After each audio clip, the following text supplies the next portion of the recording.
questions? All right.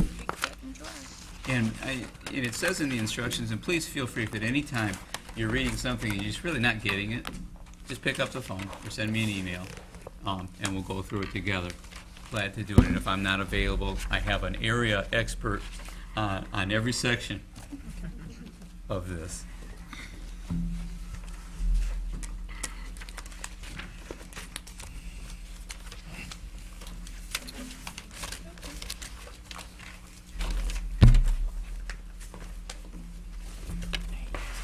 Okay, that brings us to item 8, I believe. Item 7, I'm sorry. Discussion regarding contract renewal process for the Central Office 11 and the superintendent. We need some direction from the board. Last year, the board was really the first time that the board actively voted on contract extensions or non-extensions. And I have an indication from the board that they do want to have a voice in those contract extensions. The board wasn't comfortable last year with that being automatic, and there are many school districts that feel pretty much the same way about that, and it is the board's prerogative. And as I mentioned in my weekly update, you know, there's a little bit of a conflict of interest because these are our contracts, and so we shouldn't be the only people that you're hearing from in terms of recommendations on this. And so Danielle and I have been talking about this issue for a couple of weeks now, and we've agreed, and we've spoken with Gary King about it, to have Gary King available at our March 26th board meeting to answer any questions and give you some legal guidance on what you want to do. But here's the issue that I really want to clarify so that we can plan ahead, because what I'm remembering from last year was that the board wanted to vote on the superintendent's contract separately from the other ones, and heard that loud and clear, and again, many districts do that. Something that you probably remember from our January retreat with Scott Morrell is that the board has, in theory, one direct report, and that's the superintendent. What I also heard was that some board members wanted to vote individually on everyone's contract, and I'm not sure who everyone is, whether that's just the Central Office 11 or whether it's just the administrators or not the administrative assistants, but we need some clarification on that and have a discussion about that. And I also have some recommendations about that that I just want to share with you that I want to kind of weave into our discussion. One of my concerns is that the board doesn't necessarily have direct knowledge of the activities of every one of those employees. I do. I work with those employees directly. They're all central office employees. So one thing that I would suggest is that each year when the board approves those, they approve them en masse based on the recommendation of the superintendent, knowing that my recommendation would be I would not recommend for any contract extensions if someone did not have a satisfactory evaluation. All right, that would be the criteria. And in fact, when you start going through your board policy, when you look at policy 2105 and 2400, that's basically what those policies say. And those weren't my words in those policies; those came from MASB and from Neola. That basically, if someone has a satisfactory evaluation, that their contract gets renewed. If they don't, then you don't extend their contract. And again, we have a procedure in place for all of our employees who have areas that are identified for improvement, where they go on a plan of improvement. So that would be my recommendation. Again, this is a board decision. So at this point, I would open up the floor for discussion. Go ahead, Cheryl.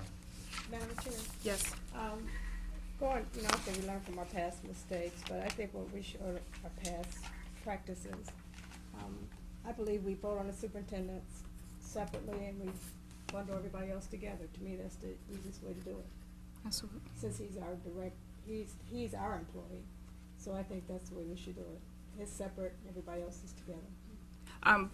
Okay, because there are two things that he talked about.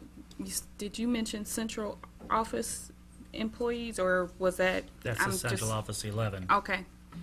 And then the administrators, in central office, because I'm getting mixed signals. So Right. if you could clear that up for me too, because Yes, I did. Okay. So the central office 11 includes administrators and administrative assistants that aren't affiliated with any unions.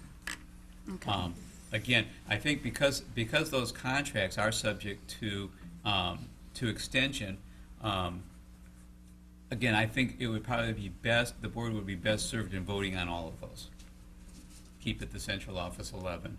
And again, knowing that our procedure, and we could even put a regulation or add on to our policy that says that the superintendent will recommend for extension contracts based on the following criteria. Criteria 1, a satisfactory evaluation. And anything else that we're talking about. Okay. Go ahead. Madam Mr. Chair. McLaughlin. I know Thank you. had something. I want to get away from calling the Central Office 11. It sounds like an HBO documentary. And I don't want to cause an argument or split hairs, but in the past, the board didn't vote on those positions. They just automatically rolled. Last year, they got included into a lump sum agreement. I think that was a mistake to do that in the first place.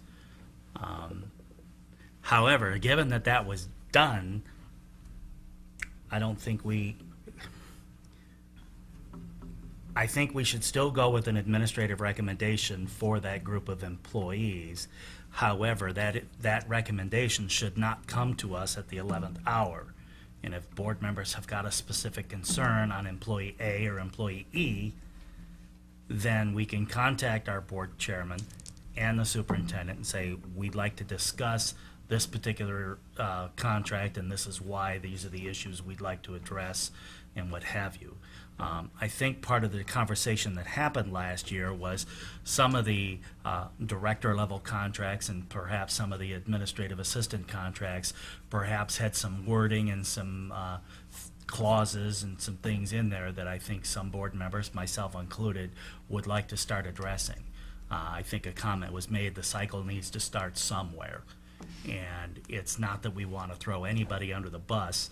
You know, we don't want to, and I'll speak for myself here, I don't want to shoot from the hip and react to something at the 11th hour again. I don't want 11 employees thinking they've been fired. So, you know, obviously I'd like the superintendent's contract voted on separately. I think by us doing, again, voting on the 11th last year, I think we set a precedent that probably should not have been set. And, you know, I think if we've got specific issues on specific contracts, I think we need to start perhaps now, not tonight, but immediately on getting those concerns addressed, discussed, and move forward. So you are suggesting kind of how we have like a study session and then have a 2-week break in between, or a week in between, so that we have that session where we Well, have I'm our not- closed session yeah. for their to talk about their I was evaluation, gonna say, I don't know progress, if we that kind can, of thing. because when we start negotiating contracts, you know, I do recognize that that's traditionally the superintendent's role. The superintendent is only accountable to us. Right. Everybody else is accountable to the superintendent. But again, if there's specific issues, and I'm just gonna draw out of the air, fringes, that we wanna negotiate, as a district, I think we have to discuss that, but I don't know that we can do that in executive session. But I don't want to throw those employees under the bus either. So I think we need to communicate generalized concerns on things, and without putting titles or names to them, so that, you know, Yeah, we're not, that's what I was gonna you know, say. exposing a single employee as being critical. I think we need to be fair across the board, or I should say uniform across the board. Of course, we're going to be fair, but I think what we do for one directorship should be done for them all. So it's not like we're going to negotiate employee A's contract, but employee B is going to be okay. I think what we do for one director, we have to do for Do them for all. I hope I articulated that well. Yeah, but- I kind of see this definitely as one of those questions that we ask Gary King about, to find out what our, My only concern, and granted, March 26th is, you know, the next time we meet, but, well, no, I think we have a special meeting on the 19th scheduled, don't we? Or do we? No. No. No, maybe not. Maybe that's next month we have all the, theirs isn't I think until we May have 1st, a though, right? ticking clock that we have to, is theirs also April 1st, or? It's April 1st. It's April Yeah. 1st? 16:30, yeah. You know, But, you know, I Yeah. wanna, let me just interject something, sorry to interrupt, but I think one of the things that I'm hearing two different things. I'm hearing, non-extension of a contract, which to me, and really according to the law, is something that you do based on a performance issue. The employee's performance is unsatisfactory. The board always has a right to lay off an employee if, for financial exigency, all right? Regardless of whether they have a 5-year contract or anywhere between 1 and 5 years. What I'm hearing is that you want to maybe renegotiate those contracts. My suggestion for that is that you charge me and say, look, this is what we want in all contracts, this is what we don't want anymore. Just like when I came here in 2006, the board said, no more Me Too clauses. And it took us a couple of years, but we got rid of them. So, you know, because I'm your negotiating agent for the central office employees, because they're not part of a union or anything else. You know, I think that we need to have some dialogue about what you want to what you want to negotiate. When you talk about not extending somebody's contract, what that says to the general public is that you're not happy with their performance and you want to get rid of them. And in some cases, you know, some of our employees have a year-to-year contract, and basically the problem we ran into last year when the board did that was we came pretty close to, you know, some of those people not coming in to work anymore, and some of those people worked in payroll, and we were kind of worried about how we were going to operate without those people. I don't think that was the message that the board intended to send last year. I think the board intended to send a message that, you know what, we can't afford some of these things anymore, and the employees need to take concessions. And in fact, I think when the motion was made, I think it was based on, you know, our financial straits, that we just can't afford some of these things anymore. So I think I would strongly recommend that we break those two things out and talk about that. The central office group has always, you know, given the board what it wants in terms of negotiations. You know, the board has always been reasonable, and the central office group has always voluntarily done whatever they need, you know, to make sure that the district can operate on sound footing. I would agree, Madam Chairman, that, you know, our timing is, you know, again, we're behind the 8 ball. 2 issues. The board did not do this last year. We were put in the position to do it. Right. Okay, so, you know, I'm not gonna sit here and argue and split hairs, but we didn't just arbitrarily decide we were gonna vote on, quote, the Central Office 11 last year. That was put in a recommendation from the administration to us, and we demanded that the superintendent be removed from those group, and it was not, and we voted accordingly. As far as how the vote went last year, majority ruled, and that's fine. My vote had nothing to do with negotiations.